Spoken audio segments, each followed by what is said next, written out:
Well, guys, this is a follow-up to the previous video about the sanctioning of the Tornado Cash project. So a lot of you have been asking me, like, what should we know about as a crypto user and as someone who's concerned about like whether they are being affected. Well, I'd like to clarify some things for this. The thing is that a lot of you may already know this, but when the website of Tornado Cash got shut down, that only means the front end UI is not available. That means you cannot go to the website and do transactions.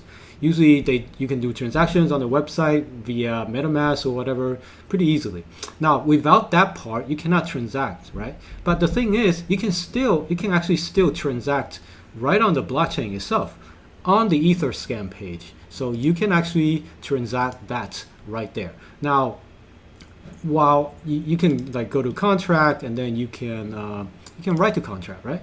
So this is where you can go to still interact with the project. Now, I don't recommend doing this at all because if you live in the United States, when the government starts a sanction on a project, you cannot interact with it. You cannot do anything. You cannot transact anything like with financial outcome to it, because you will now be on the list of the government, and if they choose to prosecute you, you could go to jail. So doing anything with this contract here is dangerous if you live in the United States. Now, a lot of people may be saying, oh, I got some money in there I need to take out, so I need to get it out before they're gone, right? So before I can touch it anymore. Well, you're already too late. All the cash inside of the Tornado Cash liquidity, they are already being tainted, because when they announced the sanction, they listed a list of addresses, contract addresses or wallet addresses associated with this project. Now, everything about this project has been banned, including the creator of the project on GitHub, writing source code. They're all being banned. So you cannot do anything. If you do anything here, like attempting to withdraw your money from here, you will get marked by the government. So that means your money will be tainted. So if you try to do any way to withdraw that money via this and then send it to an exchange and then withdraw it out to your name, you just left a trail. So you will get probably a visit from the government if you live in the United States.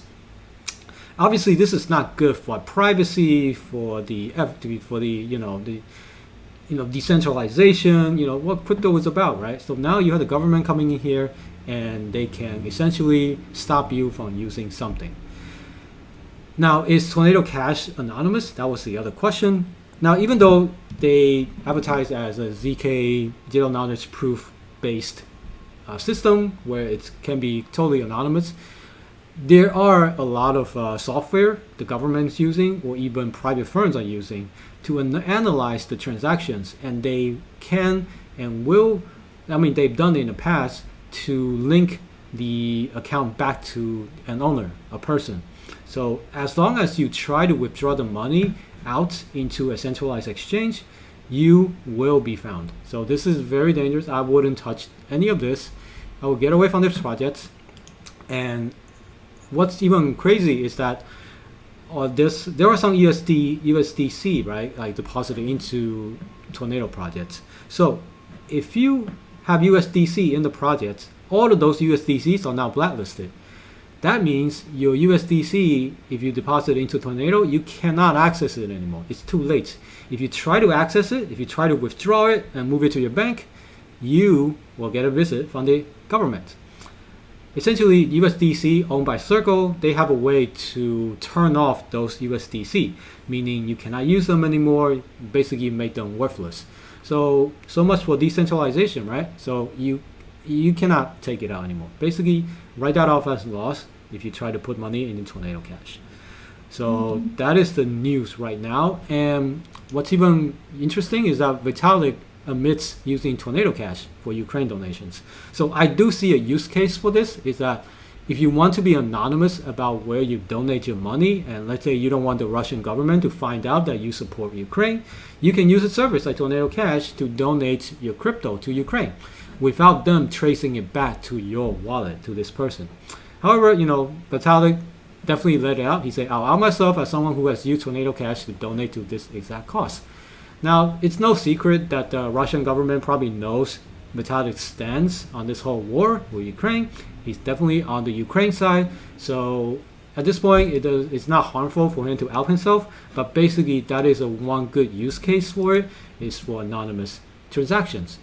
Now, I'm not saying crypto Tornado Cash is all for crypto money laundering. There's definitely a use case for privacy coin, privacy transactions. But at this point, the government, it just basically what this whole thing is saying, it's a message sent by the government telling you that they have the power to stop you from anything in crypto. Because Web3 is not really decentralized. In the end, you are still using Web2 platform to navigate, to use their projects, and the government can easily stop you from doing all that. And you know what the government can do? Like just one time, they can ban all banks from doing transactions with centralized exchanges. They can just put an order out in the name of anti-money laundering, and that will stop majority of crypto liquidity in the market. So think about that and let me know what you think about this in the comments below. I hope this video clarifies some of your questions, and yeah, let me know what you think about this whole thing. It's quite wild. With that said, I hope to see you guys in the next video.